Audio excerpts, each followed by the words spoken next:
Colony sunflower. दिन का समय, गर्मी की छुट्टियां शुरू हो चुकी हैं। तापमान इतना बढ़ चुका है कि लोग घर से बाहर निकलने से डर रहे हैं। भयानक गर्मी में किसी की समझ में कुछ नहीं आ रहा था कि वो अपना समय कैसे बिताएं। सनफ्लावर कॉलोनी जो जंगल के पास बसी थी, वहाँ के कुछ कॉलेज के दोस्त गर्मी में बोर हो चुके थे। यार, इस भारी भरकम जंगल में जो ठंडी ठंडी हवा आती है ना, उसमें बड़े लजीज जानवर भी रहते हैं। अगर तुम लोग कहो तो हम शिकार पर निकलें इस बार। हाँ तो फिर तैरा, इस इतवार हम सब जंगल में शिकार के लिए जाएंगे। सभी दोस्त हंसते हैं और प्लान बनाते हैं। 2 दिन बाद वो शिकार के लिए निकलते हैं। चारों तरफ हरियाली फैली हुई है। पेड़ पौधों की खुशबू, पंछियों की चहचहाहट और जानवरों की मस्ती मिलकर एक अद्भुत वातावरण बना रहे हैं। एक झील के किनारे हिरणों का परिवार खेल रहा होता है। अरे वाह, देखो ये हिरणों का परिवार, कितना शांत और सुंदर नजारा है। महेश धीरे धीरे कैमरा जूम करता है। हिरन पानी पीते हैं, बच्चे कूद रहे हैं। जंगल का वातावरण शांत है, लेकिन ये शांति ज्यादा देर नहीं टिकने वाली थी। झील के शांत पानी में सूरज की किरणें झिलमिला रही थीं। हरियाली के बीच एक हिरन परिवार झील के किनारे मस्ती कर रहा था। वातावरण में एक स्वाभाविक मासूमियत थी। मम्मा, मम्मा देखो, मैं पानी में अपनी परछाई देख पा रहा हूँ। हाँ बेटा, जरूर देखो, लेकिन पानी के पास ज्यादा मत जाना, ये झील बहुत गहरी है। दूसरी ओर पूरे जंगल में जानवर अपने अपने परिवारों के साथ तपती गर्मी से बचने की कोशिश कर रहे हैं। कोई छांव में बैठा है, कोई बच्चों के साथ खेल रहा है। तभी अरे देखो, असली हिरण। अब तक तो सिर्फ टीवी पर देखे थे। कितना प्यारा है यार। प्यारा तो है, लेकिन क्या कभी इनका मांस खाया है? मजा ही आ जाता है। अब भाई हो, ये जंगल है, जंगल समझे, यहाँ जानवरों की कोई कमी नहीं है। अरे पर इन्हें पकड़ना कोई हंसी खेल नहीं है, समझे। पहले इनसे दोस्ती करनी पड़ेगी, तब शायद ये पास में आए हमारे। और तो फिर देर किस बात की, चलो दोस्ती से शुरुआत करते हैं। अब सब लड़के धीरे धीरे जानवरों के करीब जाने की कोशिश करते हैं। वो पेड़ों पर झूले डालते हैं, कुछ जानवरों को फल देते हैं। शुरुआत में जानवर डरते हैं, मगर धीरे धीरे इंसानों पर भरोसा करने लगते हैं। देखो देखो, अब हम भी इंसानों जैसे दिखते हैं। इंसान तो गजब के निकले, केले लाते हैं और हमारी बात भी समझते हैं।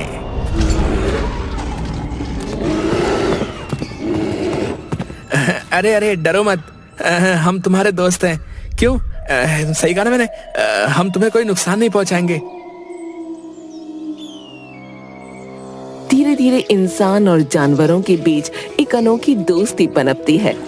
हाथी अपने ऊपर बच्चों को बैठाकर झील पार कराते हैं। तोते मीठे सुरों में गाना सिखाते हैं। हिरणों के बच्चे लड़कों के साथ दौड़ते हैं।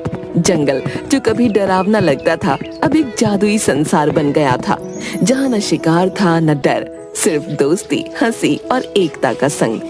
कुछ दिनों बाद जंगल में मातम छा गया। रामू और उसके दोस्त जंगल में कैमरे से जानवरों की तस्वीर ले रहे थे। कुछ जानवरों को फुसलाकर पिंजरे में वो बंद कर लेते हैं। जानवर कुछ नहीं समझ पा रहे थे, लेकिन उनकी आंखों में डर उतरने लगा। हर जानवर जैसे किसी अनहोनी की आहट से सहम गया। तभी एक पेड़ के नीचे एक नन्हा निष्प्राण खरगोश पड़ा दिखाई दिया।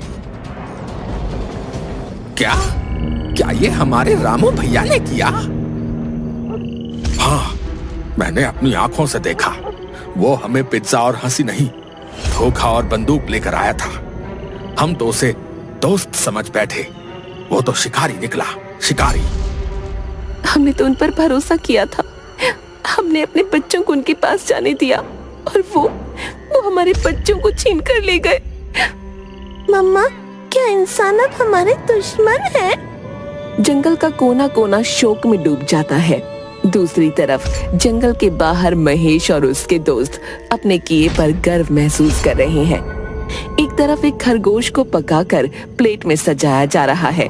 तभी एक भारी आवाज के साथ महेश के चाचा विजेंद्र सिंह प्रवेश करते हैं।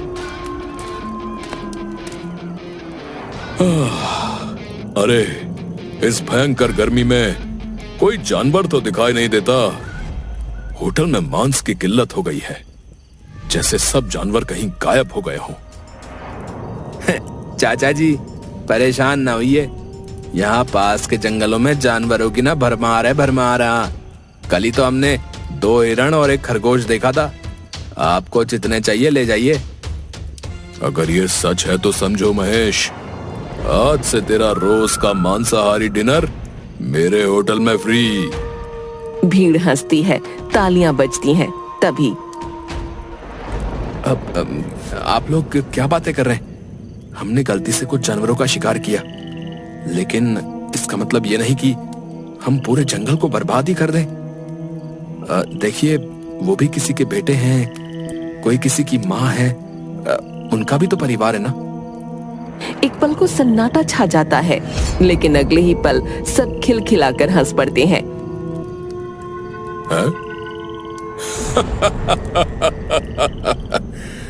देखो भाई देखो, शिकारी के दिल में दया जाग गई।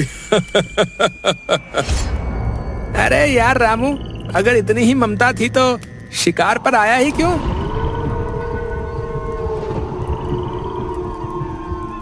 और फिर वही हुआ जिसका डर सबसे ज्यादा था।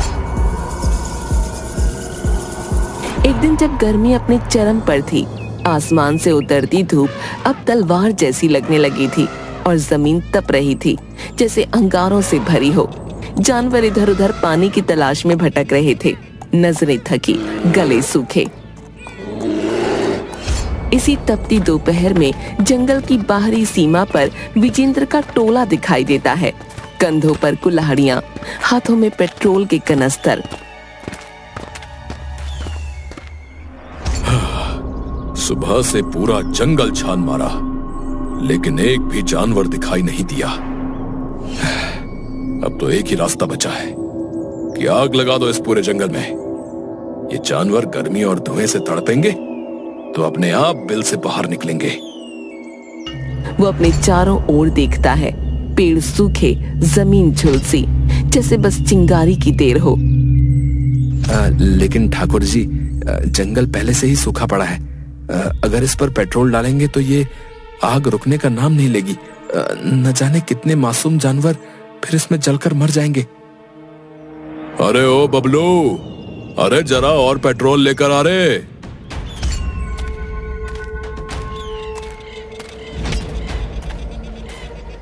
तुझे क्या लगता है रे, जंगल तेरा कोई रिश्तेदार है? हैं? जानवर जंगल की गहराई में छुपे बैठे हैं, समझा? जब तक आग नहीं लगेगी वो बाहर नहीं आएंगे।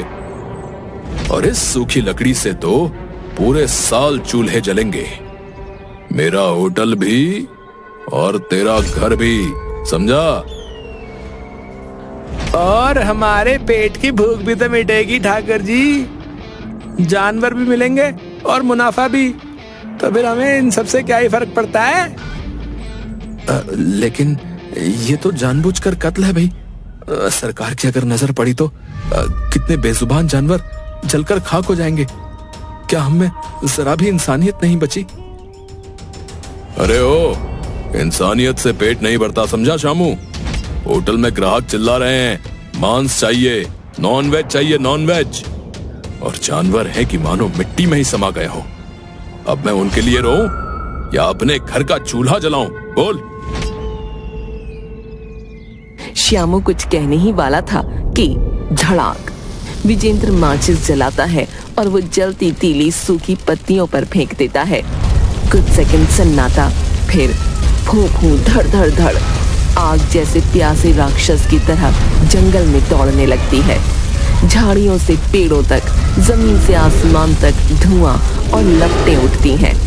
जानवरों की चीखें, परिंदों की अफरा तफरी, एक भयानक दृश्य बन जाता है। एक इंसान की भूख पूरे जंगल के जीवन पर भारी पड़ गई।